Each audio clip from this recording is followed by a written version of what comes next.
Hello everyone, today's tutorial is how to cut a square from a rectangle. So most likely you're going to have a rectangle piece of paper and we want to turn it into a square. To do that we are going to take one corner and we're going to pull this edge over to the other side of our paper to create a triangle.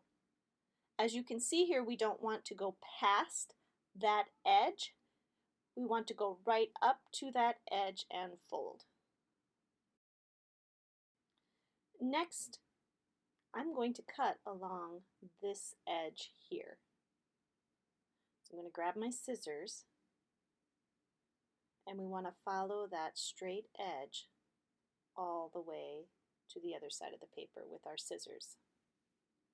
Once you've finished cutting, open up your triangle and there you have it, a square from a rectangle. This square can be used for anything, especially this origami cat. You can find the link for it in the video description below. Thanks for joining me today on this quick tutorial.